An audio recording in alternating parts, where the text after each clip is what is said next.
නේද? හොඳයි සමනස. එහෙනම් පංචශීලයේ සමාදන් වීම සඳහා নমස්කාරය කියන්නේ. සාදු සාදු සාදු.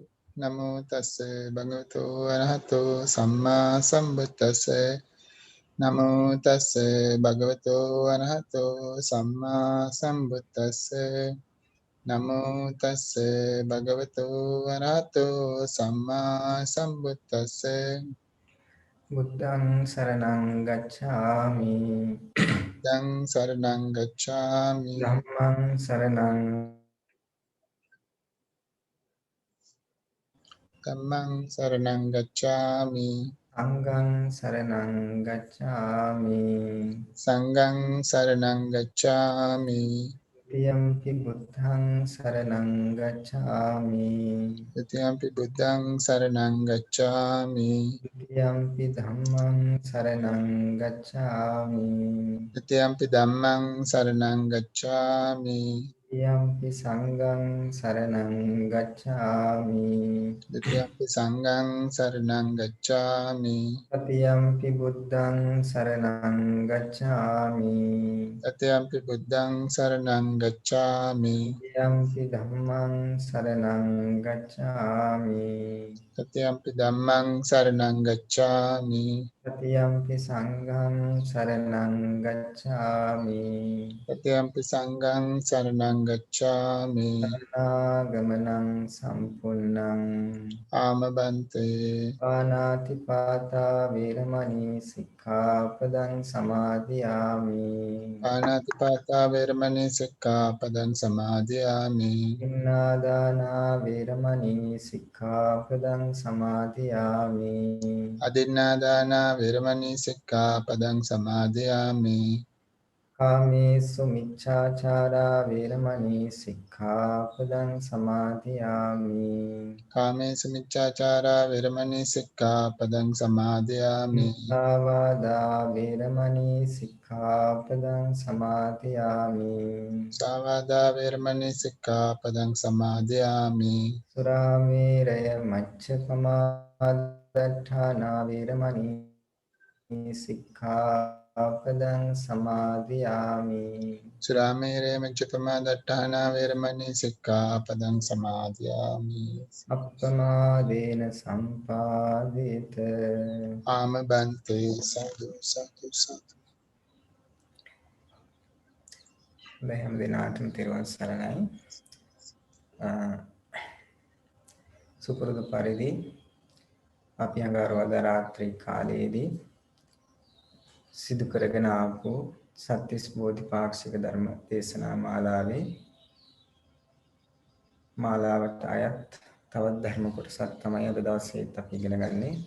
ඉතින් අපි මේ තාක් දුරට අද වෙනකම්ම සතර සතිපට්ඨානයේ ඒ සතර සතිපට්ඨානයට අඩංගු ධර්මයන් ඊළඟට සතර සම්‍යක් ප්‍රධාන වීරිය වගේ ධර්මයන් අපි සාකච්ඡා කරලා තිබෙනවා. ඉතින් මේ හැම දෙයක්ම බෝධිපාක්ෂික ධර්මයක්. බෝධිපාක්ෂික ධර්ම කියලා කියන්නේ චතුරාර්ය සත්‍ය ධර්මයට එකෙල්ලේම උපකාර කරනවා.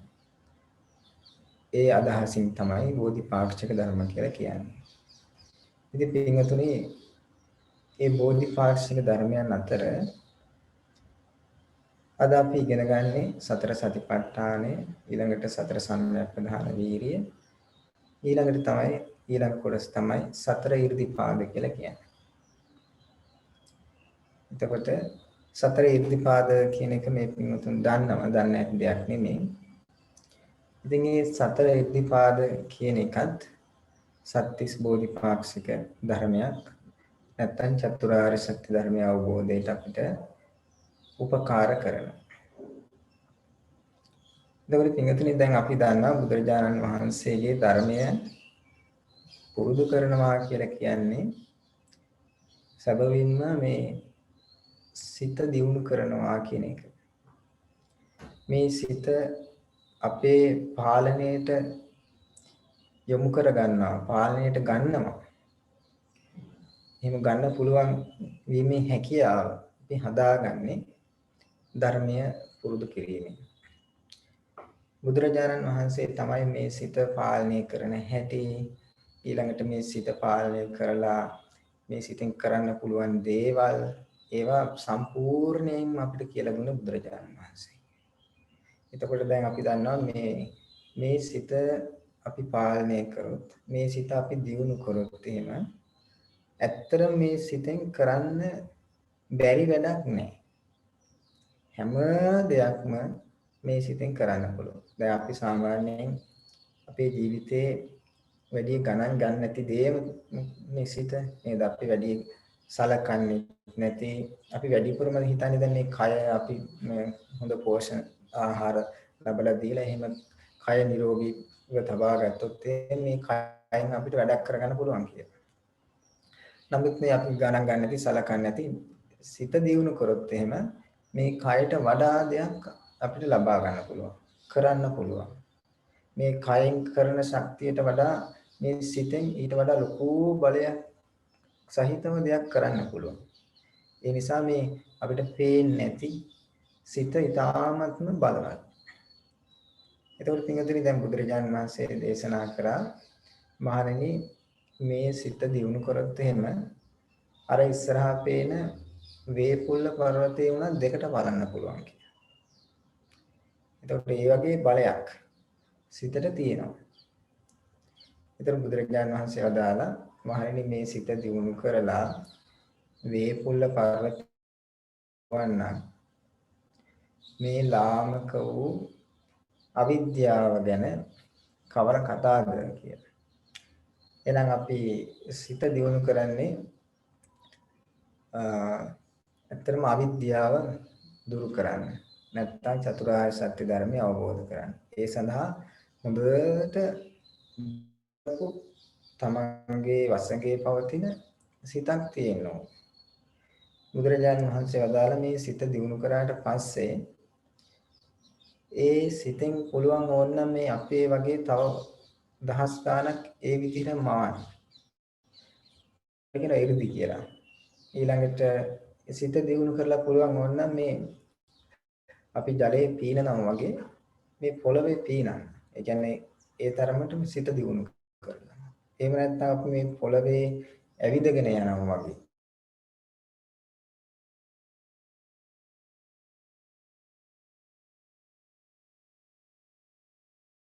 ගම්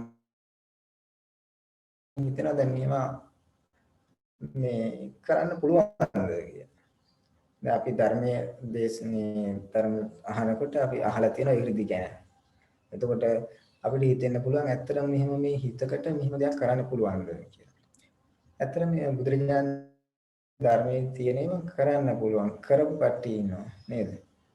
ඒ වගේ දෙයක් තමයි මේ සිත කියලා කියන්නේ. අපි සිත පාලනය කරොත් මේ සිත විස්මිතයි.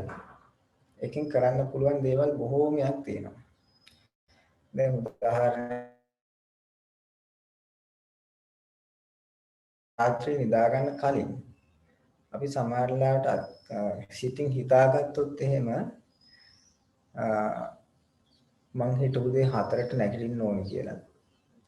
අපිට නැගිටින්න බැරිද? එලාම් යන්න නැතුව පුළුවන් නේද? ඒක අපි හිත පුරුදු කරොත් එහෙම අපිට එලාම් එකක් ඕනේ නැහැ. ඔරලෝසුවක් ඕනේ නැහැ. අපි ඉබේම ඇහැරෙනවා. හරියටම 4ට ඇහැරෙනවා. අපි ඒක පුරුදු කරන්න ඕනේ. එතකොට අපිට තේරෙනවා මේ සිත කියන්නේ යම් කිසි දෙයක් කරන්න පුළුවන් දෙයක්. නිකම් මේ අපි හිතා ඉන්න එක විතරක් නෙමෙයි හිතින් කරන්න පුළුවන් දේවල්. තව දේවල් කරන්න පුළුවන්. ඒ අතර තමයි 이르දි කියලා කියන්නේ. එතකොට දැන් මේ අද අපි කතා කරන්නේ ඒ 이르දි පාද ගැන.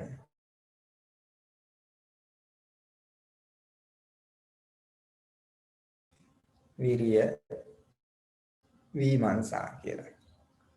බුදුරජාණන් වහන්සේ දේශනා කළේ මේ ඉරිදිපාද වැඩිමෙන් තමයි අතීතයේ කවුරු හරි කෙනෙක්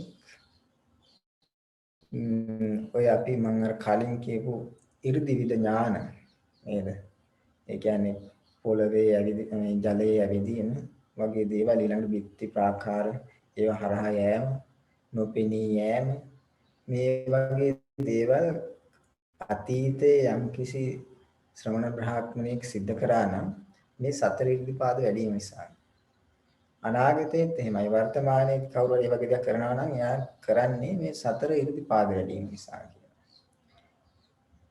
එහෙනම් මේ 이르දි ලබා ගැනීමට මුල් වෙන දෙයක් නිසා තමයි මේකට 이르දිපාද කියලා කියන්නේ. ඒක 이르දිපාද හතරක් තියෙනවා. ඒ 이르දිපාද ඇයි බුදුරජාණන් වහන්සේ මේ සත්‍තිස් බෝධිපාක්ෂික ධර්මයන්ට ඇතුළත් කරේ? මොකද අපි දන්නවා 이르දි කියලා කියන්නේ ලෞකික දෙයක්. ලෝකෝත්තර දෙයක් නෙමෙයි. ඒ කියන්නේ ඒකේ එල්ලේම චතුරාර්ය සත්‍ය ධර්මය අවබෝධයට ඉවහල් වෙන්නේ අපි දන්නවා දැන් ඊර්ති කියන එක මේ බුද්ධ ශාසනයේ බැහැරවත් තිබ්බා නේද? ඒ කාලේ බුදුරජාණන් වහන්සේ වැඩ ඉන්නකොට ශ්‍රමණ බ්‍රාහ්මණයෝ ඇතැම් අය මේ ඊර්ති බල ත්‍රිච්ඡයන් හිටියා. ඒ කියන්නේ විවිධ ක්‍රමවේද ඒ සඳහා තියෙනවා. ඊර්ති බල ලබා ගැනීම සඳහා. එතකොට කුමන හෝ ක්‍රමවේදයක් දියුණු කරලා 이르දි බල ලබා ගන්න පුළුවන්. නමුත් බුදුරජාණන් වහන්සේ මේ සතර 이르දිපාද කියන එක සත්‍තිස් බෝධිපාක්ෂික ධර්මයන් ඇතුළත් කරේ පින්විතනි අර ලෞකික 이르දි ලබා ගැනීම කියන අදහසින් නෙමෙයි. ලෝකෝත්තර මාර්ගයේ දියුණු කිරීම සඳහා අපිට මේ 이르දිපාද ප්‍රයෝජනවත්.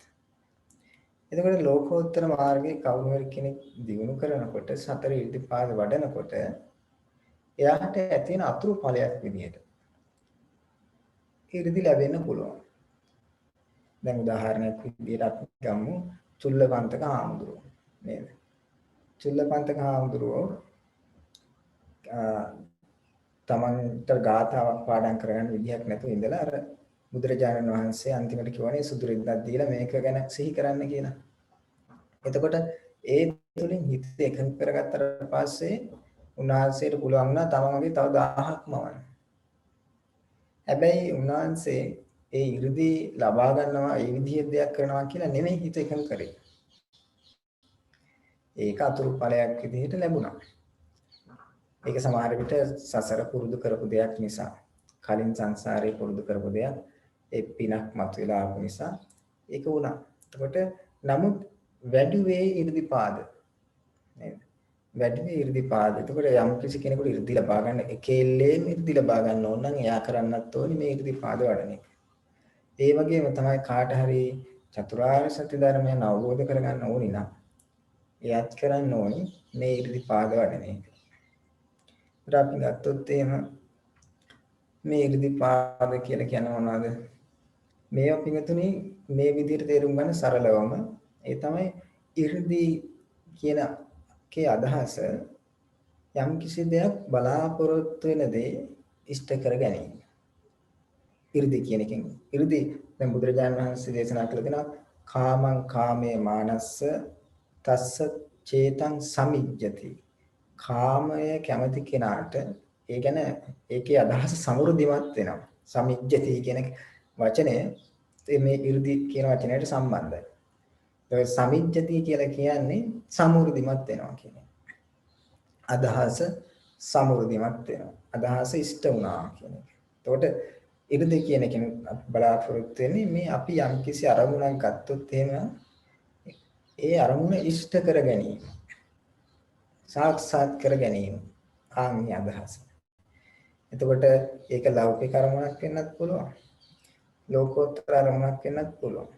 ඒ කොමන හෝ අරමුණක් සාක්ෂාත් කරගන්නකොට මෙන්න මේ වගේ කාරණා හතරක් ගැන අපි සැලකිලිමත් වෙන්න ඕනේ. මේක විශේෂයෙන්ම අපිට අදාළ වෙන්නේ මේ වීරිය පවත්වාගෙන චතුරාර්ය සත්‍ය ධර්මය අවබෝධ කරගන්න. නමුත් කෙනෙකුට ඕන නම් මේක පුළුවන් වෙනත් දෙයකට උනත් ප්‍රයෝජනෙට ගන්න. ඒ කියන්නේ ඕනිම අදහසක් ඉෂ්ට කරගන්න. එතකොට ඒ නිසා මේක අපේ ජීවිතේ අපි සාමාන්‍ය 이르දිපාද ගැන වැඩි කතා කරන්නේ නැහැනේ. එතකොට ඒ නිසා නමුත් මේ 이르දිපාද ගැන අපි මේ 이르දිපාද වලින් අපිට අපේ ජීවිතේට ගන්න ගොඩාක් දේවල් තියෙනවා. මොකද හේතුව අපේ යම්කිසි අදහසක් ඉෂ්ට කර ගැනීම සඳහා අපි මේ ක්‍රමය භාවිතා කරොත් එහෙනම් අපිට ඒකාන්තයෙන් මේකෙන් ප්‍රතිඵලයක් ගන්න පුළුවන්. අපි සාමාන්‍යයෙන් ඔය එක දැන් මනෝ විද්‍යාව අරමුණ කිව්වට දැන් ඇත්තටම මේ බුදුරජාණන් වහන්සේ දේශනා කළා තියෙනවා මේ කොහොමද අරමුණක් සාක්ෂාත් කරගන්නේ කියලා. අනේ අරමුණක් සාක්ෂාත් කර ගැනීමේදී තමන්ගේ හිත අපිට පාලනය කරගන්න පුළුවන් වෙනවා ඉස්සෙල්ලාම. තමන්ගේ හිත තමන්ට ඕන විදිහට පාලනය කිරීමෙන් තමයි අපි අරමුණක් කරා ළඟා වෙන්නේ. චතුරාර්ය සත්‍ය ධර්මය අවබෝධය කරා ළඟා වෙන්නේ. අනේ ඒ නිසා ඒ සඳහා තියෙන ක්‍රම හතරක්. ඒ මොකද? ඡන්ද irdipaade, චිත්ත irdipaade නේද? ඡන්ද චිත්ත විරිය විමර්ශා කියන එක. ඡන්ද කියලා කියන්නේ කැමැත්ත.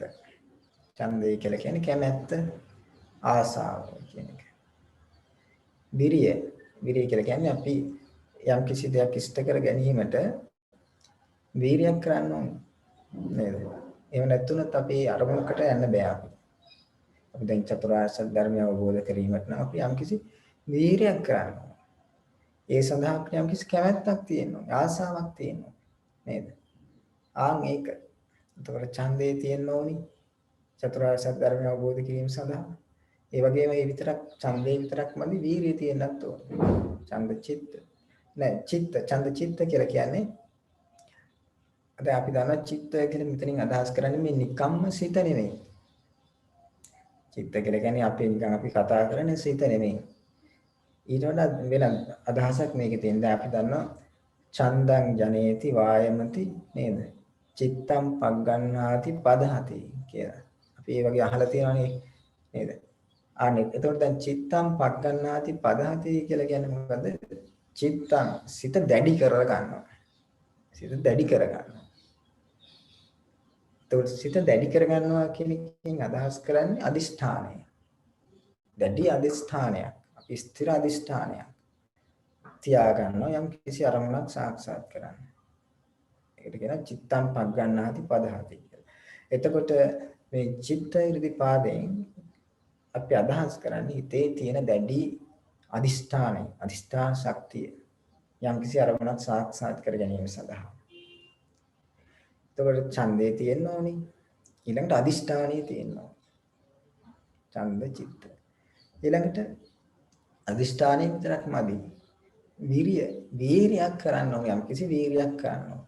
වීරියක් කරන්නේ නැතුව අපිට කිසිම දෙයක් ලැබෙන්නේ නැහැ. අපිට ඡන්දේ තිබ්බත් නැත්නම් ආසාව තිබ්බත් සිතේ කොච්චර අදිෂ්ඨානයක් තිබ්බත් නේද? වීරියක් කරන්නේ නැත්නම් ඒක කරන්න අමාරුයි. ඒ දේ ලබා ගන්න අමාරුයි. ඒකට ඡන්දය, චිත්තය, වීරිය. ඊළඟට විමර්ශාව නේද? නුවණ තියෙන්න ඕනේ. විමසීම තියෙන්න ඕනේ. ඒතකොට ඔන්න ඔය හතර ඕනෑම අරමුණක් සාක්ෂාත් කර ගැනීම සඳහා මේක උපයෝගී වෙනවා. ඒ නිසා දැන් අපි එක ලෞකික අරමුණක් වෙන්න පුළුවන්, ලෝකෝත්තර අරමුණක් වෙන්න පුළුවන්. ඒ අරමුණක් අපි සාක්ෂාත් කරන්නේ ඈමේදී අපි සලකලා බලන්න ඕනේ අපේ සිතේ තියෙන මේ අංග හතර. අපේ කැමැත්ත තියෙන්න ඕනේ. ඊළඟට ඒකට දැඩි අදිෂ්ඨානයක් තියෙන්න ඕනේ. ඊළඟට ඒකට වීරියක් කරන්නට ඕනේ. ඊළඟට විමර්ශාව තියෙන්න ඕනේ.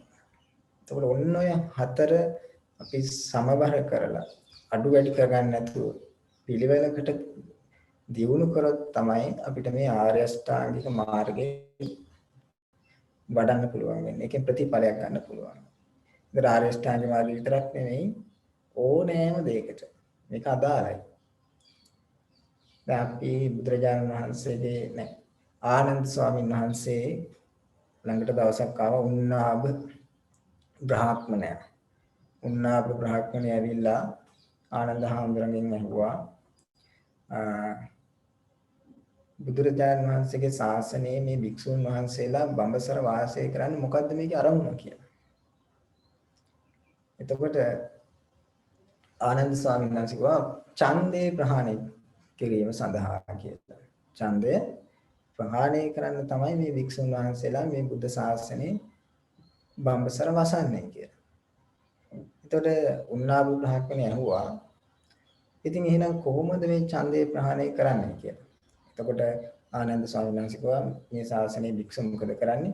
ඡන්ද සමාධි පදාන සංකාර සමන්නාගත 이르දිපාදේ වඩනවා. ඡන්ද සමාධිය වඩනවා. විරිය සමාධි විරිය 이르දිපාදේ වඩනවා. චිත්ත 이르දිපාදේ වඩනවා. සහ විමර්ශනා 이르දිපාදේ වඩනවා කියනවා. එතකොට අර බ්‍රාහ්මණය දැන් ඡන්ද කිව්වම එතනක් කැමැත්ත තියෙනවානේ. දැන් අපි බංගසර වාසය කරන්නේ කැමැත්ත ප්‍රහාණය කරන්න. එතකොට අර බ්‍රාහ්මණයා කිව්වා මේ ආනන්ද ස්වාමීන් වහන්සේට දැන් ඔබ වහන්සේ කියන විදිහට මේ කැමැත්ත ප්‍රහාණය කරන්න තමයි මේ බංගසර වාසය කරන්නේ. නමුත් අන්තිමට මේ කැමැත්තම තමයි දියුණු කරන්නේ කියලා. ආසාව. එතකොට මේ ඒ නිසා මේක වෙන්නේ නැති දෙයක් කියලා. කැමැත්තෙන් කැමැත්ත කොහොමද ප්‍රහාණය කරන්නේ? එතකොට දැන් ආනන්ද ස්වාමීන් වහන්සේ උත්තර දෙන්නා මම ඔබ මේ ප්‍රශ්නයක් අහන්නම් කියලා. දැන් ඔබ බ්‍රාහ්මණයා ඔබ සමේ සාකේත නුවරට එන්න සාකේත නුවර ඉඳන් මේ ස්ථානෙට මේ ආරාමයට එන්න කිසිම කැමැත්තක් තිබුණාද? තිබුණා. ඊළඟට ඒ සාකේත නුවර ඉඳන් මේ ආරාමයට එන්න යම්කිසි වීරියක් තිබුණා. තිබ්බා. ඒ සාකේත නුවර ඉඳන් මේ ආරාමයට එන්න යම්කිසි අදිෂ්ඨානයක් තිබ්බා නේද? එන්න කලින් අදිෂ්ඨානයක් තිබ්බා. ඊළඟට ඒ සාකේත නුවර ඉඳන් එන්න යම්කිසි විමර්ශනයක් තිබ්බනේ. තිබ්බා. දැන් ආවට පස්සේ අර යම්කිසි අදිෂ්ඨානයක් තිබ්බනම් යම්කිසි කැමැත්තක් තිබ්බනම් යම්කිසි වීරියක් තිබ්බනම් ඒ ඔක්කොම මොකද වුනේ දැන් ආවට පස්සේ? දැන් ආරාමයට ආවා.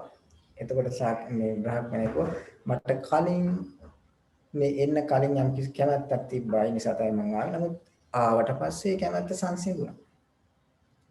ඊළඟට මම යම් කිසි වීරියක් කරා සාකේත නුවර ඉඳන් වහන්සේ හම්බෙන්න එන්න. ඒ වීරිය සංසිඳුණා ආවට පස්සේ.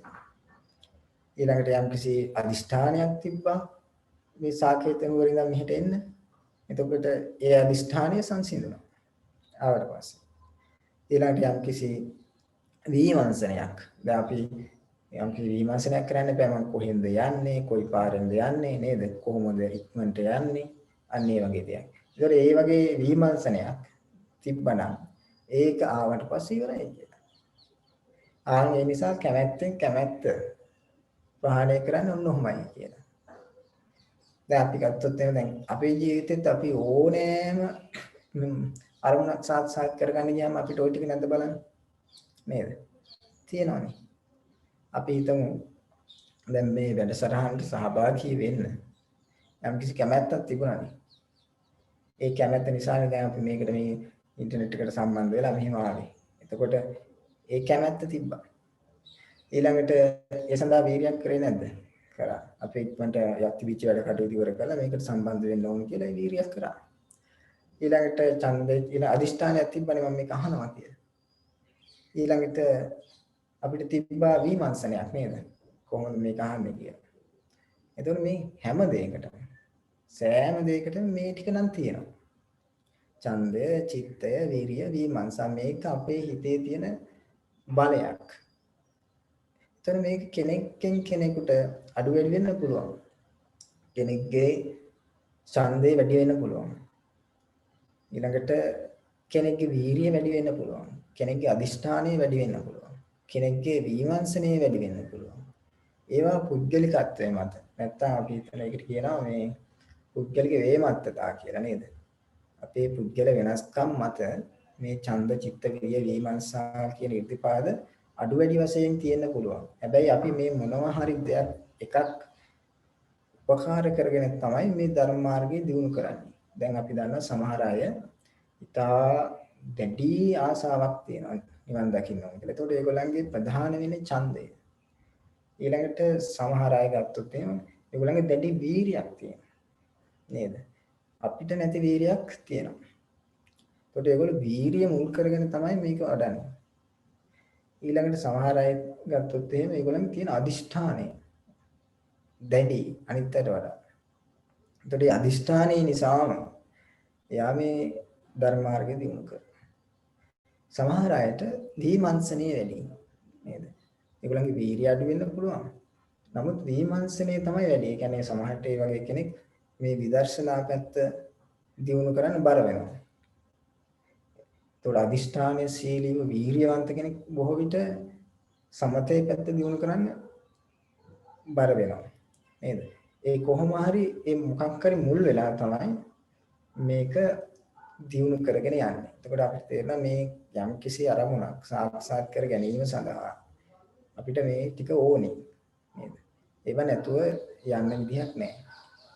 ඒ නිසා මේ ඡන්ද, චිත්ත, විරිය, විමර්ශා කියන irdipaද අපි දිනු කරොත් එහෙම අපිට ඕනෑම දෙයක් සාක්ෂාත් කරගන්න පුළුවන්. වෙනත් විදිහකට කියනවා නම් පින්වතුනි අපේ සිත අපිට ඕනි විදිහට පවත්වා ගන්න.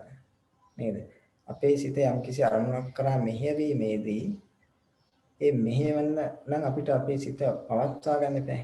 ආන්ගේ පවත්වා ගන්න ඕනි විදිහකට පවත්වා ගන්න තමයි මේ ඡන්ද, චිත්ත, විරිය, විමර්ශා කියන ඉතිපාද හතර තියෙන්නේ. ඉතින් අපි ඒක ප්‍රයෝජනෙට ගන්න මෙහෙ ආර්ය ශ්‍රාංගික මාර්ගය දියුණු කරන්න. නිවන සාක්ෂාත් කරගන්න. ඉතින් ඒ නිසා ඒක සඳහා බුදුරජාණන් වහන්සේ අපි හිතමු මෙහෙම යම්කිසි කෙනෙකුට බුදුරජාණන් වහන්සේ දේශනා කරනවා මෙහෙම. ඡන්දම් වික්ඛවේ නිස්සාය ලබති සමාධි ලබති චිත්තස්ස ඒකග්ගතා අයං මුච්චති ඡන්ද සමාධි. සමාධියක් දිනු කරන්න එක කතා කරොත් මේ පැත්ත කවුරු හරි කෙනෙක් කැමැත්ත මුල් වෙලා සමාධියක් ලැබෙනවා නම් චිත්ත ඒකාග්‍රතාවයක් ලැබෙනවා නම් ඒකට කියනවා ඡන්ද සමාධිය කියලා. එතකොට ඊළඟට යම් කිසි කෙනෙක් චිත්තං නිස්සාය සිත මුල් කරගෙන දැඩි අදිෂ්ඨානයේ මුල් කරගෙන සමාධියක් දිනු කරනවා නම් ඒකට කියනවා චිත්ත සමාධිය කියලා. ඊළඟට විරියං වික්කවේ නිස්සාය ලබති සමාධි ලබති චිත්තස්ස ඒකග්ගතා අයං උච්චති විරිය සමාධි. ඒ කියන්නේ වීරිය දැඩි වීරිය කරලා අපි සමාධියක් ඇති කර ගන්නවා නම් ඒකට කියන්නේ වීරිය සමාධිය කියලා.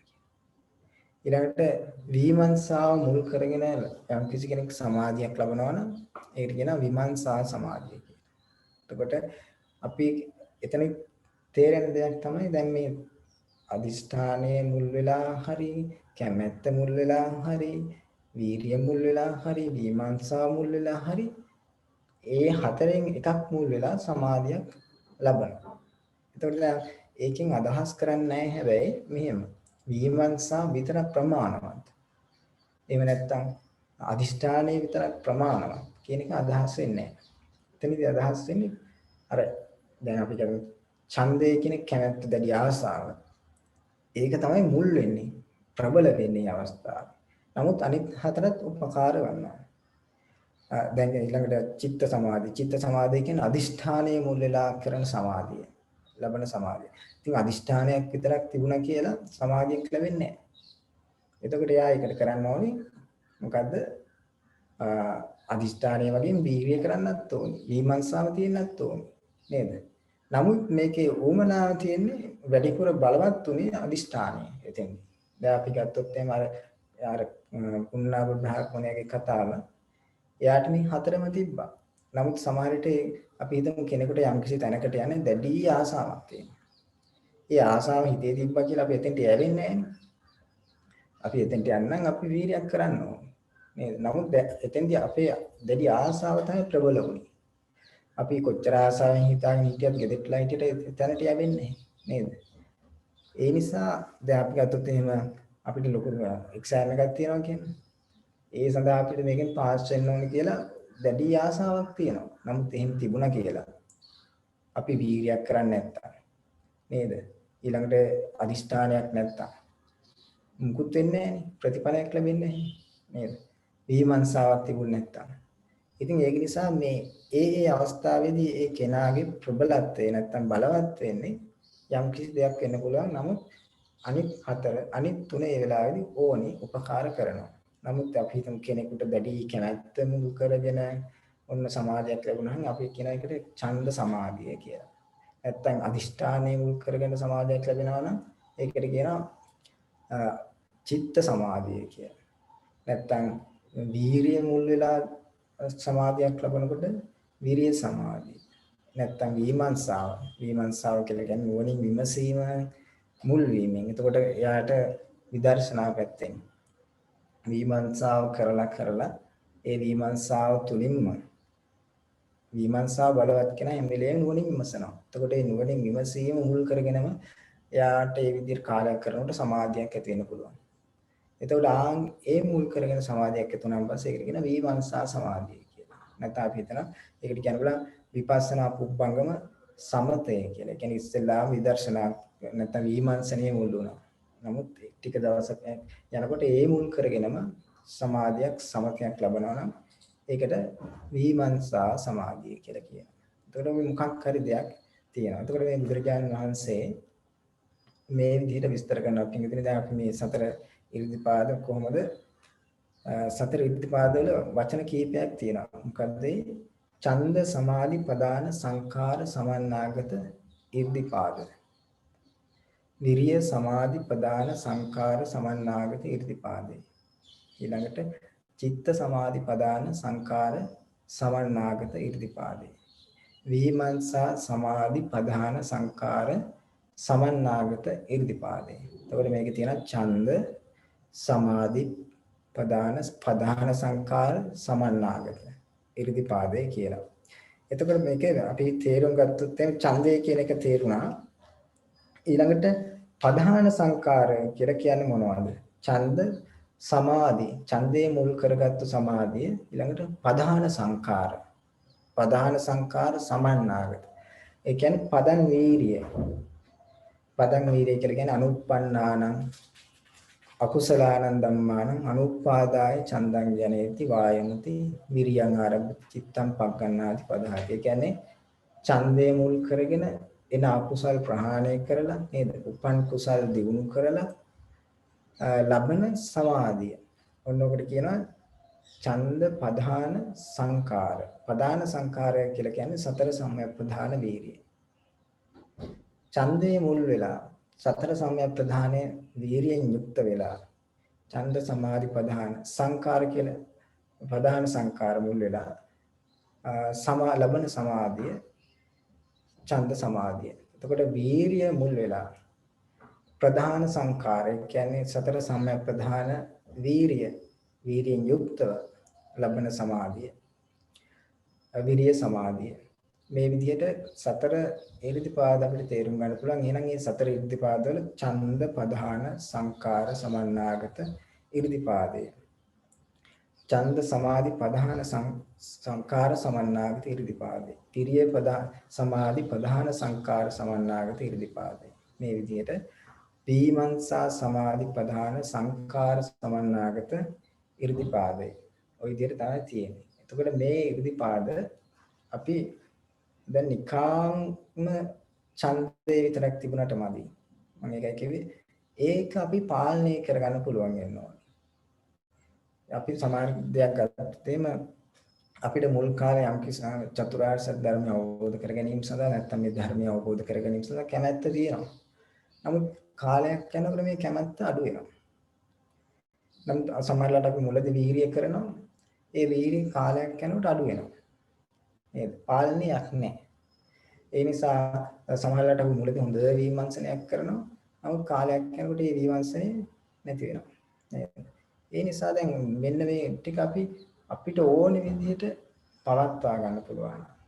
කැමැති ආකාරයකට පවත්වා ගන්න පුළුවන් නම් අපිට මේ සිත දියුණු කරන්න පුළුවන්. ඒකට 이르දිය ලබන්න පුළුවන්. කෙනෙක් කැමති නම් 이르දි ලබන්න ඒක කරන්නත් පුළුවන් මේ සිත Tamanට ඕන විදිහට පාලනය කරොත් එහෙනම්. දැන් සාමාන්‍යයෙන් 이르දි ලබනවා කියලා කියන්නේම Tamanගේ සිත Tamanට ඕන විදිහට පාලනය කරන්න පුළුවන් කියන එක. දැන් ඒක බැරි නිසා තමයි අපිට මේක කරන්න බැරි. දැන් අපි දන්නවා බුදුරජාණන් වහන්සේ දේශනා කරම ආනන්ද ස්වාමීන් වහන්සේට මේ කවුරු හරි කෙනෙක් මේ සතර ඉර්ධිපාද භාවිතා කරලා තියෙනවා නම් වඩලා තියෙනවා නම් හොඳට දියුණු කරලා තියෙනවා නම් එයාට කල්පයක් හෝ කල්පයකට වැඩි ඉන්නත් පුළුවන් කියලා නේද? ඒතකොට එතනින් අදහස් කරේ කල්පයක් කියන්නේ මනුස්ස ආයුෂ උපරිමයෙන් එයාට විඳින්න පුළුවන්. කැමති නම්. ඒ කියන්නේ මේ සිත අපිට ඕන විදිහට පවත් ගන්න පුළුවන් නම් අපිට ඒ සිත මුල් කරගෙන කය උනත් පාලනය කරගන්න පුළුවන්. මොකද මේ සිතෙන් පුළුවන් නම් වේබහාර පර්වතය බලන්න. අපි මේ කය පාලනය කරනවා කියන එක මහ ලොකු දෙයක් නෙමෙයි. ඒ නිසා තමයි මේ සිත මුල් වෙලා අපිට පුළුවන් නම් මේ කය අහසේ ගමන් කරන්න. සාමාන්‍යයෙන් අපිට හිතා ගන්න බැහැනේ. මේ කොහොමද කරන්න කියලා. නමුත් මේ සිත පාලනය කරොත් එහෙම මේ සිතෙන් ඒ දේ කරන්න පුළුවන්. බුදුරජාණන් වහන්සේ එක්තරා අවස්ථාවකදී දේශනා කළා තිබෙනවා. දැන් අපි දන්නවා මෙතන මේ කය ASCII කයවල් කීයක් තියෙනවද? මේ කය ASCII තියෙනවා කයවල් තව දෙකක් නේද? කියන්නේ මනෝ කය කියලා කියනවා. ඊළඟට සංඥාමය කය කියලා කියනවා. මනෝ කය බුදුරජාණන් වහන්සේ වදාළ දැන් කොපුවකින් කඩුව ඇදලා ගන්නවා වගේ මේ කයෙන් මනෝ කය ගන්න පුළුවන් කියන. ඒ ගන්නේ මේ සතර සම්‍යක් මේ සතර ඉර්ධිපාද දිනු කරපු නිසා. ඊළඟට ඊට පස්සේ මේකට ඕනි දෙයක් කරන්න පුළුවන්. බුදුරජාණන් වහන්සේ දේශනා කරා මහන්නේ මේ ඉර්ධි නැත්නම් මේ කය මුල් කරගෙන කොහොමද මේ කය ආකාශයේ තියන්නේ නැත්නම් අහසින් ගමන් කරන්නේ කියලා. කොහොමද බුදුරජාණන් වහන්සේ වදාළා මහණෙනි යම් කලක මම මේ සිත කය තුල බහාලනවා කියනවා. කය සිත තුල බහාලනවා කියනවා. ඊට පස්සේ මොකද වෙන්නේ? ඒත් එක්ක මේ සැහැල්ලු භාවය කය සිත තුල බහාලනකොට සිත කය තුල බහාලනකොට ඒ නිසා පස්සද්ධිය ඇති වෙනවා. ඒතර මේ පස්සද්ධිය නිසා කය සැහැල්ලු වෙනවා කියනවා. ඒ කය සැහැල්ලු වීම නිසා මේ කය පොළවෙන් ඉහළට එසවෙනවා කියනවා. කය සැහැල්ලු වීම නිසා. එම්තයි බුදුරජාණන් දේශනා කරේ මේ කය ඉහළට ඔසවන්නේ.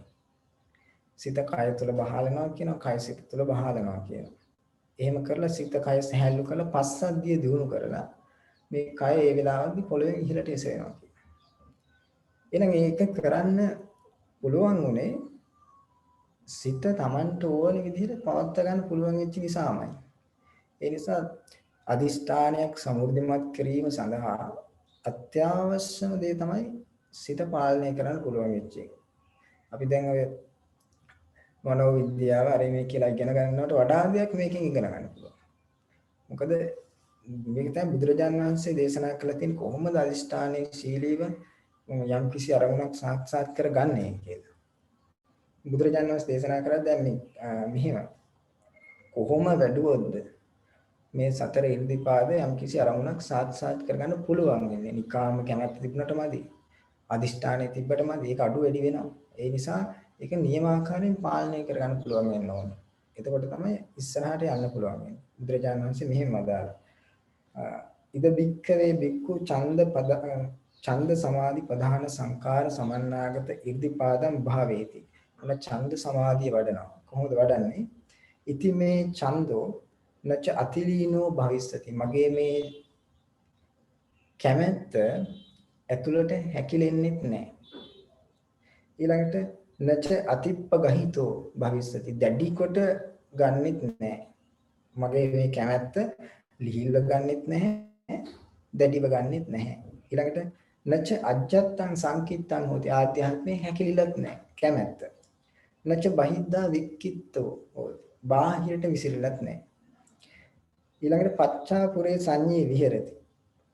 පෙර පසු සංඥාවෙන් වාසය කරනවා. කොහොමද යතා පුරේ තථා පච්චා යතා පච්චා තථා පුරේ යම් ආකාරයෙන්ද පෙර තිබ්බේ ඒ ආකාරයෙන් මේ පසුව යම් ආකාරයෙන්ද පසුව තිබ්බේ ඒ ආකාරයට විදිහට පෙර ඊළඟට යතා දිවා තථා රත්ති යතා රත්ති තථා යම් ආකාරයෙන්ද දිවා කාලයේදී මේ ඡන්දේ තිබෙන්නේ ඒ ආකාරයෙන්ම රාත්‍රී කාලයේ තියෙනවා යම් ආකාරයකින් රාත්‍රී කාලයේ මේ ඡන්දේ තිබෙන්නේ ඒ ආකාරයෙන් දිවා කාලයේ තියෙනවා ඊළඟට මෙන්න මේ විදිහට ඉති විවටේන චේතස මේ ආලෝකමත් සහිත සිත වඩනවා කියනවා. එතකොට තමයි මේ ඡන්දය අපිට පවත්වා ගන්න පුළුවන්. එහෙනම් අපේ කැමැත්ත තිබුණට මදි. ඒ කැමැත්ත කොහොමද මොකද්ද වෙන්න ඕනි? ඒක වෙන්න ඕනි නච ඡන්தோ අතිලීනෝ. ඒක ලිහිල්ව ගත් එකක් නෙමෙයි. ලිහිල්ව ගත්තා කියලා කියන්නේ දැන් අපි හිතමු මෙහෙම.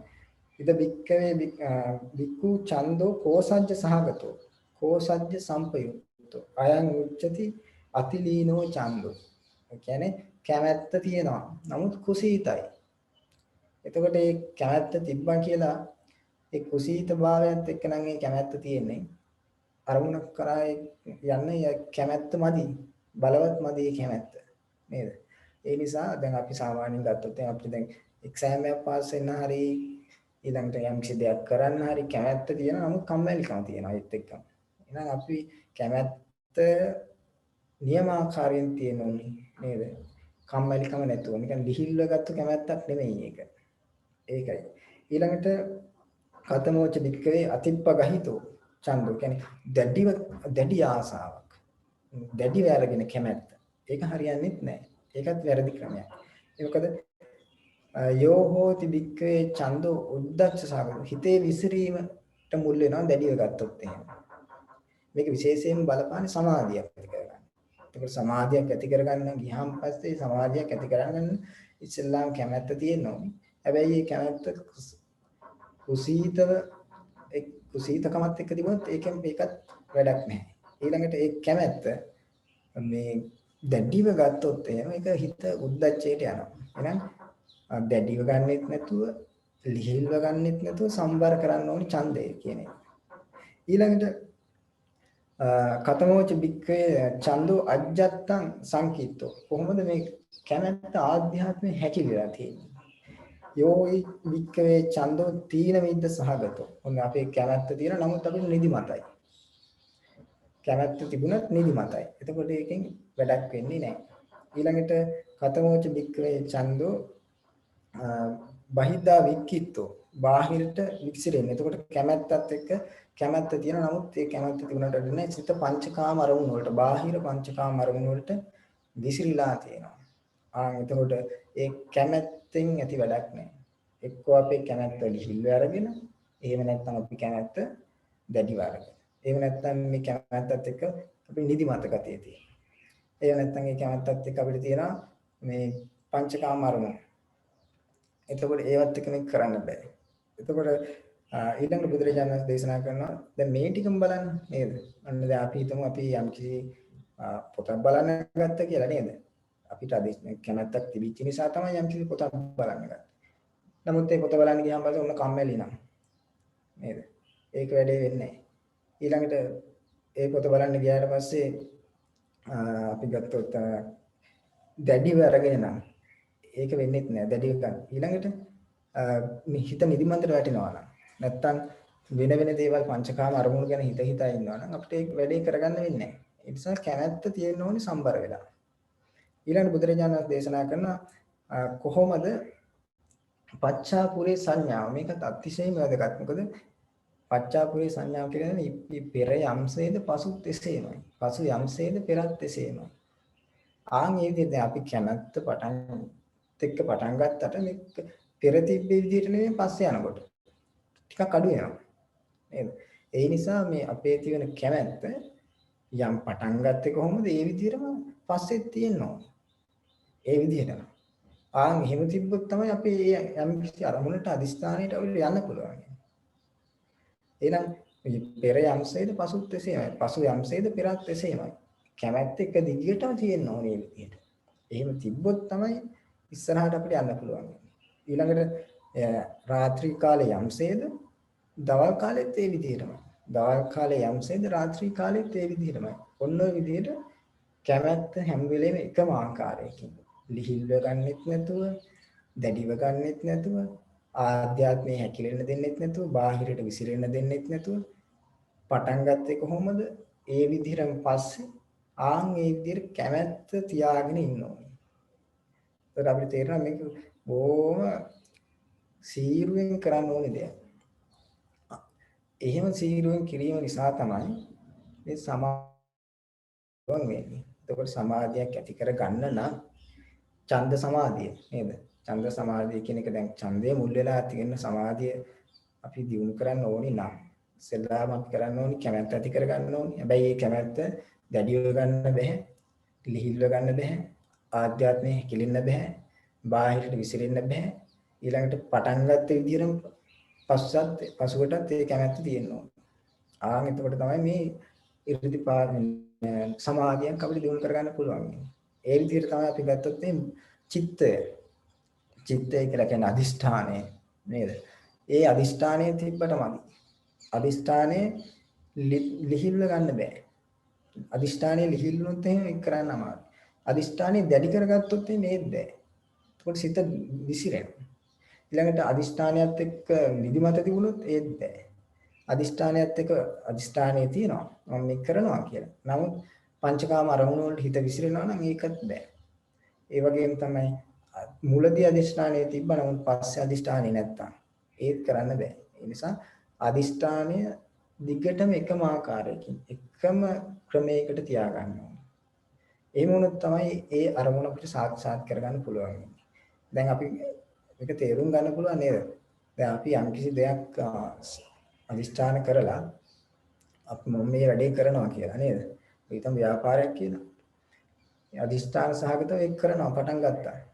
නමුත් මේ අදිෂ්ඨානයේ උන් කාලයක් යනකොට ඔන්න අපි ඔහේ ඉන්නවා නම් කුසීතකමට යනවා නම් අපිට ඒ අදිෂ්ඨානයේ පටන් ගත විදිහට නැහැ. හරි විදිහට නැහැ. ඊළඟට අපි ගත්තොත් එහෙනම් අපි අදිෂ්ඨාන කරා තමයි මේ වැඩේ මම මෙහෙම කරනවා කියලා. නමුත් ඊට පස්සේ අපේ හිත ගියොත් එහෙනම් පංචකාම අරමුණු වල නේද? එක දේවල් කරන්න ගියොත් එහෙනම් බාහිර. අර අදිෂ්ඨානේ තිබ්බා කියලා අපි අරමුණු සාක්ෂාත් වෙන්නේ නැහැ. ඊළඟට අපි ගත්තොත් එහෙම ඒ අදිෂ්ඨානේ තිබ්බට මුලදී තිබ්බ හොඳ අදිෂ්ඨානයක් මම මේ වැඩේ කරනවා කියලා. නමුත් පස්සේ මේ අදිෂ්ඨානේ නැති වුණොත් එහෙම ඒත් වෙන්නේ නැහැ. ඒ නිසා අපි යම්කිසි අදිෂ්ඨානයක් කරනවා නම් යම්කිසි අරමුණක් සාක්ෂාත් කරගන්න ඒක සාක්ෂාත් කරගන්න කම්ම ලිහිල්ව ගන්නෙත් නැතුව දැඩිව ගන්නෙත් නැතුව ඊළඟට ආධ්‍යාත්මය හැකිලෙන්න දෙන්නෙත් නැතුව බාහිරට විසිරෙන්න දෙන්නෙත් නැතුව ඊළඟට පටන් ගත්ත විදියට මුලදී පටන් ගත්තේ කොහොමද ඒ විදියටම පස්සේ මේ විදියට ඒ වගේම දිවා කාලයේ කොහොමද අධිෂ්ඨානයෙන් යුක්තව කටයුතු කරන්නේ ඒ විදියටම රාත්‍රියේත් එහෙම කරන්න ඕනේ. එහෙම කිරීමෙන් තමයි අරමුණක් සාක්ෂාත් කරගන්න සමෘද්ධිමත් කරගන්න පුළුවන් වෙන්නේ. එතකොට ඒක දැඩිවම ඕමනා කරන සමාධියේදී. මොකද සමාධිය දැන් සමහරලාට සමාධිය වඩනවා පටන් ගන්නවා මෙහෙම. හොඳට සමාධි නිමිත්ත මෙනෙහි කරලා නේද අපි ආනාපාන සති ගමු. දැන් ආනාපාන සති සමාධිය දිනු කරන්න යන කෙනාට දැඩි ආසාවක් තියෙනවා නැත්නම් අදිෂ්ඨානයක් තියෙනවා. මේ අදිෂ්ඨානයෙන් පටන් ගන්නවා. පටන් ගත්තම මොකද? සමහර ලාවට ඒක ලිහිල් කර ගන්නවා. එතකොට අපිට ආනාපාන සති අරමුණවත් අල්ලගන්න විදියක් නැහැ. ඊළඟට එහෙම නැත්නම් ඒක දැඩි කර ගන්නවා. එතකොට ඔන්න දැඩි වුණොත් එහෙම හිත විසිරෙන්න පටන් ගන්නවා. නේද? එහෙම නැත්නම් කුසීත ඉන්නවා. එතකොට එහෙම නිදා වැටෙනවා. අදිෂ්ඨානය කුසීත බවට මෙයා වෙනවා. මිශ්‍ර වෙනවා. ඊළඟට එතකොට අපි ආනාපාන සති කරන්න වෙන්නේ. ඊළඟට අදිෂ්ඨානයත් එක්ක තිබුණා තමයි. නමුත් ඔන්න බාහිර පංචකාම අරමුණු වලට හිත විසිරෙන්න පටන් ගත්තොත් මේ අදිෂ්ඨානයෙන් කරන්න ඕනේ වැඩේ වෙන්නේ නැහැ. ඊළඟට අපි හිතමු දැන් අදිෂ්ඨානයේ තිබ්බ ආනාපාන සති භාවනාවේ සිට තියාගෙන ඉන්නවා කියලා. හැබැයි මේ අදිෂ්ඨානය මුලදී තිබ්බ එක නෙමෙයි දැන් තියෙන්නේ. ඒක ලිහි නේද? වෙනස් වුණා. එතකොට උනත් අර ආනාපාන සති අරමුණේ හිත පිහිටවා ගන්න බැහැ. ඒ නිසා ආනාපාන සති අරමුණේ හිත පිහිටවා ගන්න යම්කිසි ක්‍රමයක් භාවිතා කරාද මුලදී යම්කිසි වීර්ය අදිෂ්ඨානයක් තිබ්බද ඒක හැම වෙලෙම දිගටම තියෙනවා. ඔන්න ඕක. ඒ විදිහට පින්වතුනි ඡන්ද සමාධිය. නැත්නම් අදිෂ්ඨානය යුක්ත අදිෂ්ඨානය කරන්නේත් එහෙමයි එතකොට. ඊළඟට වීර්යයත් එහෙමයි. වීර්ය ආධ්‍යාත් දැඩිව ගන්නත් බෑ. වීර්ය ලිහිල්ව ගන්නත් බෑ. ඊළඟට ඒ වීර්ය ආධ්‍යාත්මය හැකිලෙන්න දෙන්න හොඳත් නැහැ. බාහිර විසිරෙන්න දෙන්න හොඳත් නැහැ. ඊළඟට ඒ වීර්ය අපි ගත්තොත් මුලදී යම්කිසි වීර්යයක් තිබ්බද ඒක පස්සෙත් ඒ විදිහටම තියෙනවා. ඔන්නෝකයි වීර්ය එහෙම කරොත් මේ වීර්ය මුල් කරගෙන වීර්ය සම්බරතාවය ඇති කරගෙන ඒ ඔස්සේ සමාධියක් ලබා ගන්න පුළුවන්. එතකොට මේවා අපි ඉගෙන ගන්න ඕනේ මේකෙන් ප්‍රයෝජනයක් ගන්න. එහෙම නැත්නම් නිකන් අහන්න නෙවෙයි. මොකද මේවෙන් අපිට යම්කිසි ප්‍රයෝජනයක් ගන්න පුළුවන්. සමාධියක් දිනු කරනවා නම් ඇයි මට දැන් මේක මොකද වෙලා තියෙන්නේ කියලා අපිටම අපිව තේරුම් ගන්න පුළුවන් වෙනවා. මගේ තිබිච්ච වීර්යය මොකද වුනේ? එතකොට වීර්යය දැන් මේ කුසීත බවත් එක්ක නේද ගිහිල්ලා තියෙන්නේ. එහෙම නැත්නම් වීරිය තිබුණට වැඩ නැහැ මේ වීරිය බාහිරට විසිරීලා නේද? ඊළඟට මේ වීරිය මුලදී තිබ්බේ වීරිය නෙමෙයිනේ දැන් තියෙන්නේ ඒක අඩු වෙලානේ නේද? අන්න ඒ විදිහට කල්පනා කරන්න ඕනේ. ඒ විදිහට කල්පනා කරලා තමයි අපි ඒව අඩුපාඩු හදාගෙන මේක සමබර කරන්නේ. ඊළඟට ඡන්ද චිත්ත විරිය විමර්ශා. විමර්ශා සමාධියත් එහෙමයි. විමර්ශාව කොහොමද අපි තිබුණේ? පටන් ගත්තේ ඒ විදිහටම පටන් ගත්ත විදිහටම පසුවක් තියෙනවා. ඒ වගේම මේක කුසීත බවත් එක්ක නැතුව දැඩිව අරන් නැතුව ලිහිල් කරගන්න නැතුව ආධ්‍යාත්මික හැකිලෙන්න දෙන්නේ නැතුව බාහිරට විසිරෙන්න දෙන්නේ නැතුව එක දිගට පවත්වා ගන්න. ඕම ඔය විදිහට අපිට පවත්වා ගන්න පුළුවන් නම් අපිට පුළුවන් මේ ඕනෑම අරමුණක් සාක්ෂාත් කරගන්න. වෙනත් විදිහට කියනවා නම් අපිට අපේ හිත පාලනය කරගන්න පුළුවන් ඕනිම විදිහකට. ඉතින් මේක දියුණු කරන්න ඕනේ, වඩන්න ඕනේ කියලා කියන්නේ ඒකයි. ඡන්ද, චිත්ත, විරිය, විමර්ශා කියන ඉරිදිපාද අපි වඩන්න ඕනේ. දියුණු කරන්න ඕනේ කියලා කියන්නේ අපි පුහුණු වෙන්නේ අපේ සිත පාලනය කරගන්න. නේද? අපේ සිත අපිට ඕනි විදිහකට පාලනය කරගන්න තමයි මේ පුහුණු වෙනවා කියලා කියන්නේ. අරමුණක් සාක්ෂාත් කර ගැනීම සඳහා කොහොමද අපි හිත පවත්වා ගන්නේ? ඒ අරමුණ සාක්ෂාත් කර ගන්න කම්ම කොහොමද අදිෂ්ඨානශීලීව, වීරියවන්තව, කැමැත්තෙන් යුක්තව, විමර්ශනයකින් යුක්තව ඒ අදිෂ්ඨානය කරා අපි යන්නේ කොහොමද? නේද? එතකොට ඒ සඳහා අපිට පුහුණුවක් තියෙන්න ඕන. කොහොමද මගේ මේ කැමැත්ත මම පාලනය කරගන්නේ, සමබර කරගන්නේ? කොහොමද මගේ තියෙන මේ වීරිය නැත්නම් අදිෂ්ඨානය පවත්වාගෙන යන්නේ දිගටම? දැන් මගේ වීරියට මොකද්ද වෙලා තියෙන්නේ? ඒකේ තියෙන අඩුපාඩු මොනවද? ඊළඟට කොහොමද මගේ මේ තිබෙන වීරිය මම පවත්වා ගන්න?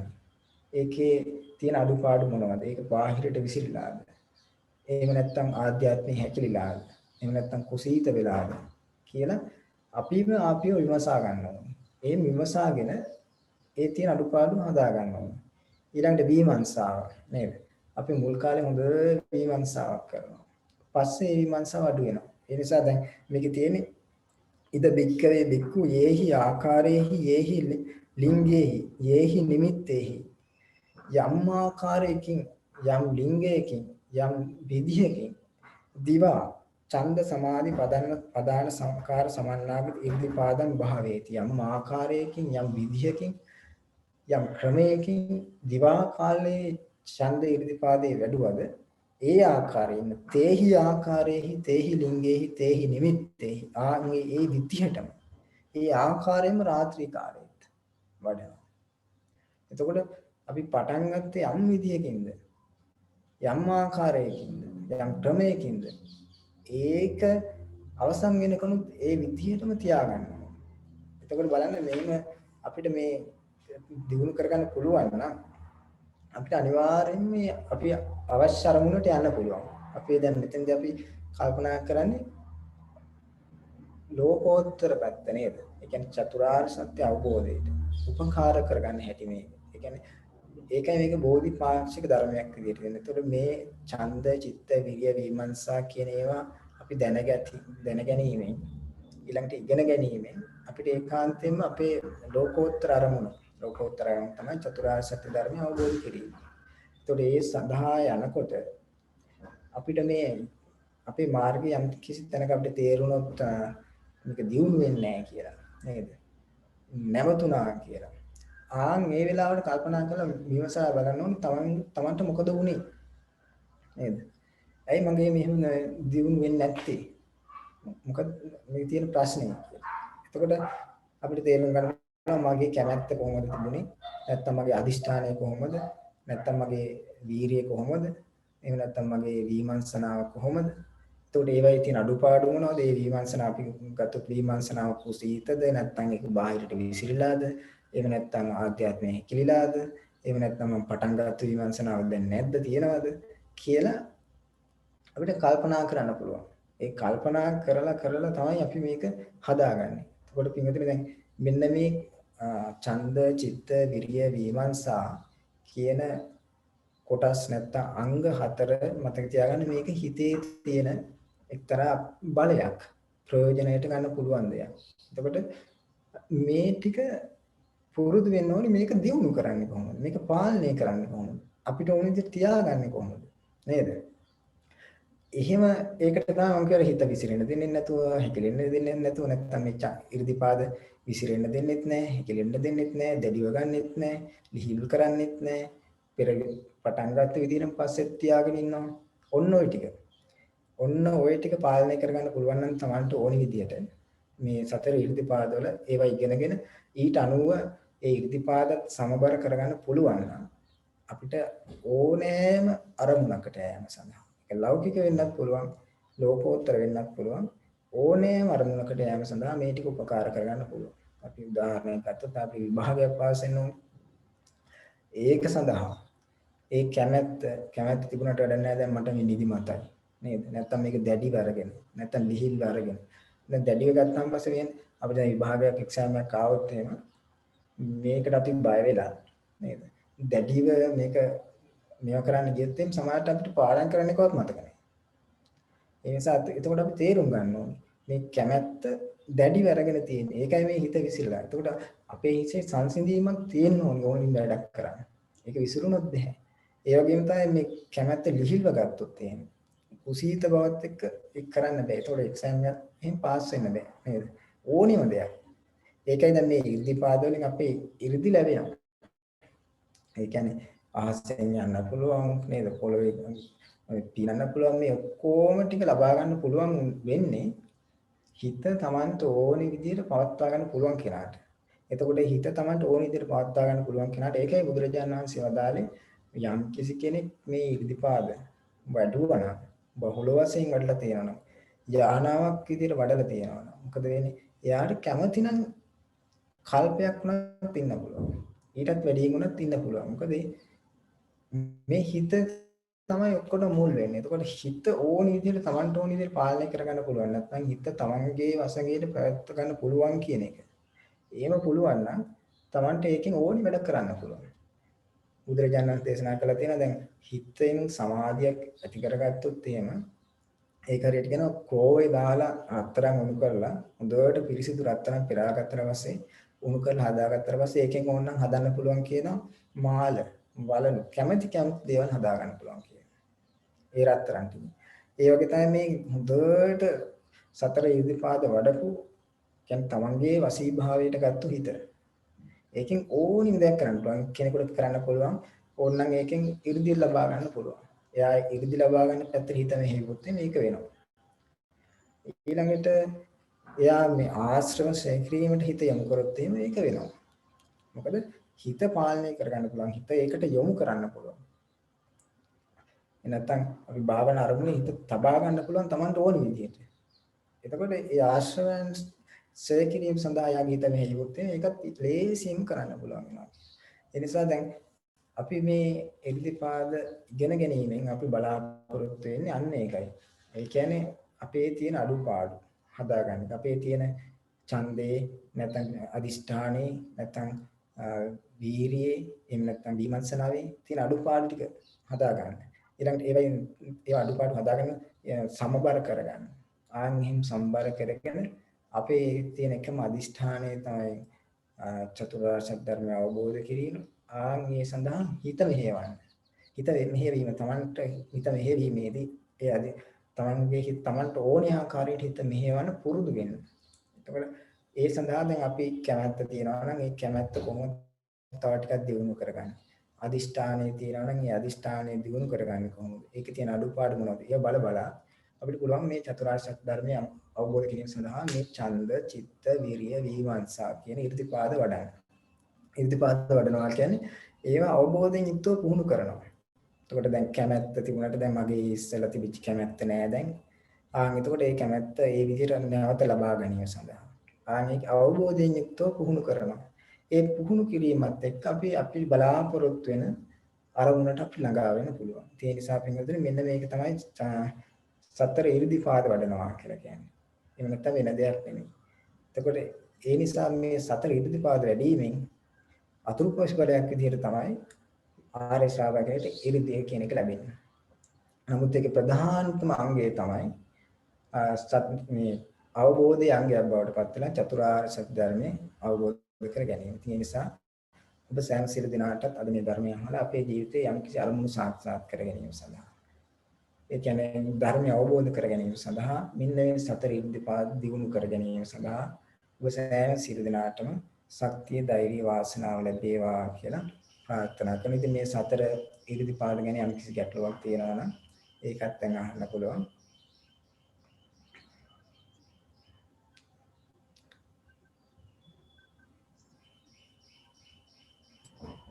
සන්න ස්වාමීන් වහන්සේ දැන් ඔබ වහන්සේ දේශනා කරා දැන් ඉස්සලා ඊර්තිපාද චන්දචිත්ත විරිවමනසාගර ඊර්තිපාද හැටියට ඔබ වහන්සේ විස්තර කරා. ඊට පස්සේ ඒවා සමාධීන් හැටියට විස්තර කරා.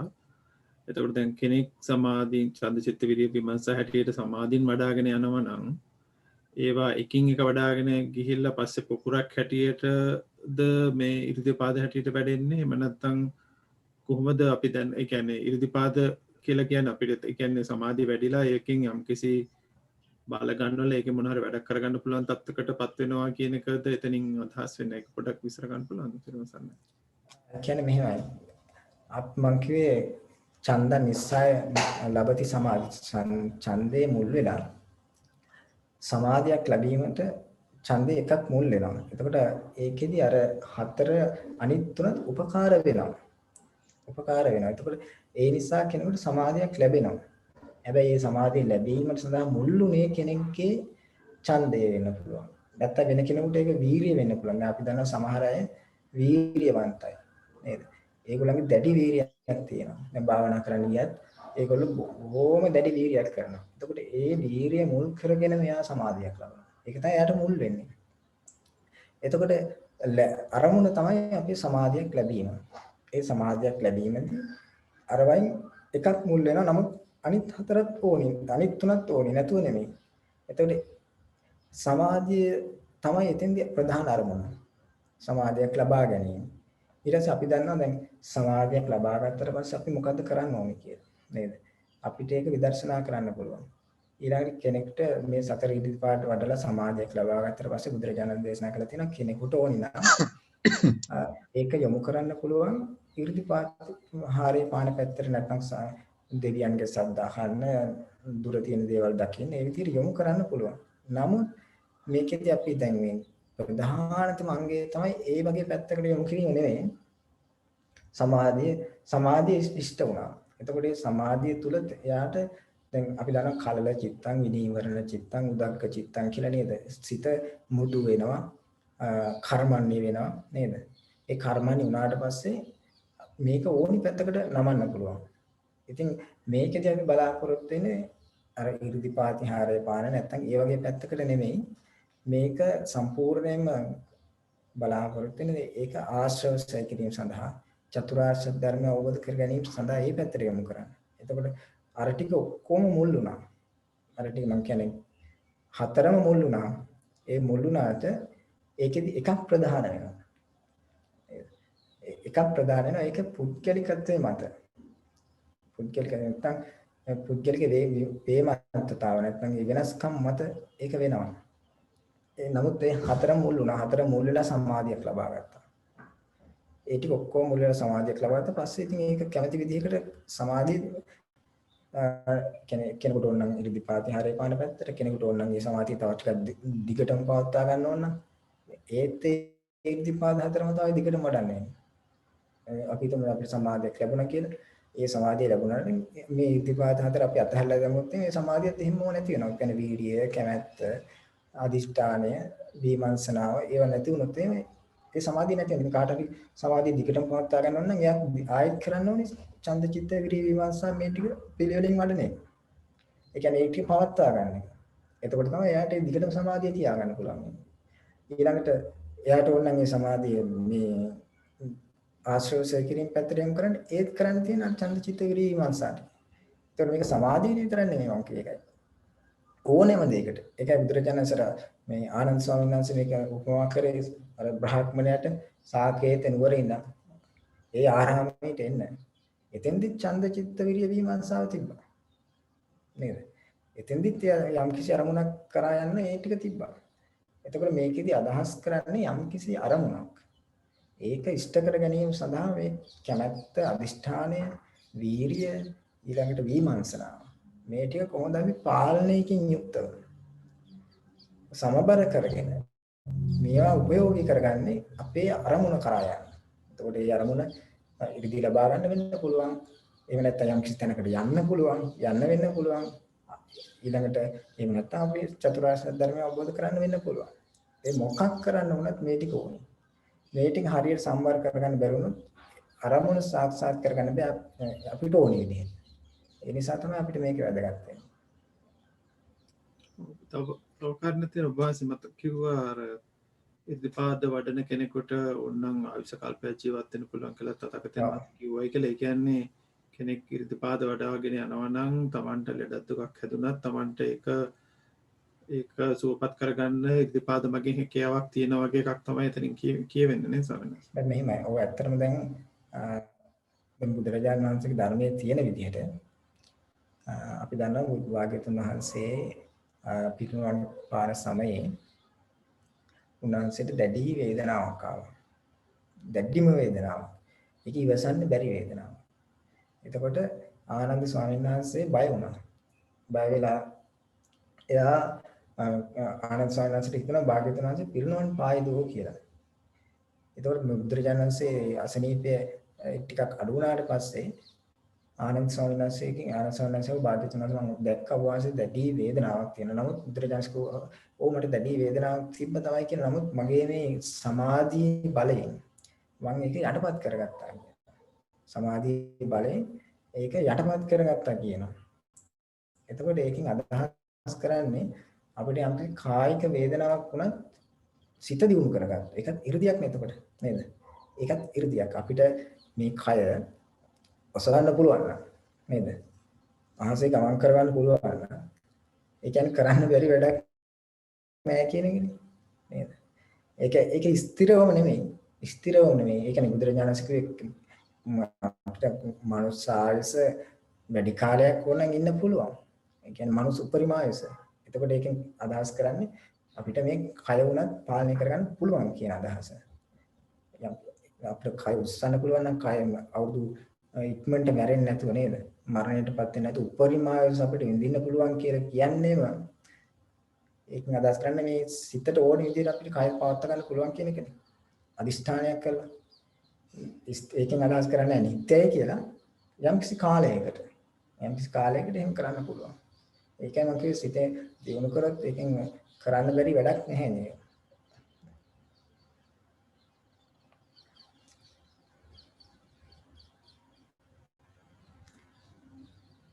හරි නේද? හොඳයි එහෙනම් අද දවසේදී ඔබ සියලු දෙනාම මේ රාත්‍රී කාලේ සත්‍තිස් බෝධිපාක්ෂික ධර්ම දේශනා මාලාවේ සතර ඉරිදිපාද කියන කොටසට සමන් දීලා තමන්ගේ ජීවිතයට පුණ්‍ය ධර්මයන් රැස් කරගන්න යෙදුණා. ඉතින් මේ රැස් කරගත්තා වූ සියලුම පුණ්‍ය ධර්මයන් පළමුවෙන්ම පින් කැමති වන්නා වූ සියලු දෙවියෝ සතුටින් අනුමෝදන් වෙත්වා. ඒ දෙවියන්ගේ දිව්‍ය ආශීර්වාද වඩාත් වර්ධනය වෙත්වා. ධාර්මික පින් අනුමෝදන් වෙන සියලු දෙවියෝ ඔබ සෑම සියලු දෙනාටම ධාර්මික ආරක්ෂාව රැකවරණය සලසා දෙත්වා. දෙවියෝ උතුම් නිවනින් සැනසෙත්වා කියලා සාදු කියන්නේ. ඒ වගේම නමින් මිය පරලව යන්නට යෙදුණු සියලුම මියගේ ඥාතීන්ට මේ පින් එකසිය අනුමෝදන් වෙත්වා. ඒ මියගේ ඥාතීන්ගේ පරලොව ජීවිතවල පවතිනා වූ දුක් පීඩාවල් තිබෙනවා නම් ඒ සියල්ල දුරු වෙත්වා. ඒ සියලු මියගේ ඥාතීන් සසර දුකින් අත් මිදෙත්වා කියලා සාදු කියන්නේ. ඒ වගේම කැනඩාවේ මන්ටබ බෞද්ධ විහාරයේ වැඩ වාසය කරන බලංගොඩ සුගතසිරි ස්වාමීන් වහන්සේට ඔබ සෑම සියලු දෙනාටම පවුලේ සිටින සියලුම දෙනාට මේ පින් එකසේ අනුමෝදන් වෙත්වා. අනුමෝදන් වෙලා හැම දිනාටම නිදුක් නිරෝගී සුවපත් භාවයේ චිරජීවනයේ සැලසෙත්වා. මේ තමන්ගේ තිබෙන සියලු බලාපොරොත්තු අධිෂ්ඨාන ඒ සියල්ල ප්‍රාර්ථනා ඒ ආකාරයෙන් ඉෂ්ට සිද්ධ කරගෙන උතුම් චතුරාර්ය අවබෝධ කර ගැනීමට ඔබ සෑම සියලු දෙනාටම මේ පුණ්‍ය ධර්මයන් එකසේ උපකාරයක් වේවා කියලා සාදු කියලා පින් අනුමෝදන් වෙන්න. හැම දිනාටම සිතක් සාන්තියක් යහපතක් සැනසෙල්ලක් වේවා කියලා ආශිර්වාද කරනවා.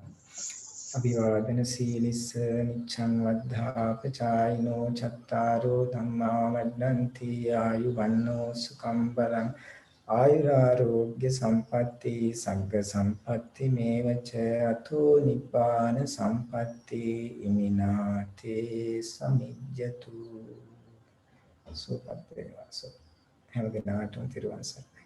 සාදු සාදු සාදු සීලවන්තං ගුණවන්තං පුඤ්ඤක්කෙත්තං අනුත්තර දුර්ලභේන මයා ලද්දං බුද්ධ පුත්තං නමාමහං සාදු සාදු සාදු. තිරුවන් සරණයි ස්වාමීන් වහන්සේ ගොඩක් පිං. තෙරුවන් සරණයි ස්වාමීන් වහන්සේ පහසුට පොත්. තෙරුවන් සරණයි ස්වාමීන් වහන්සේ ගොඩක් තෙරුවන් සරණයි ස්වාමීන් වහන්සේ බොහොම පිං.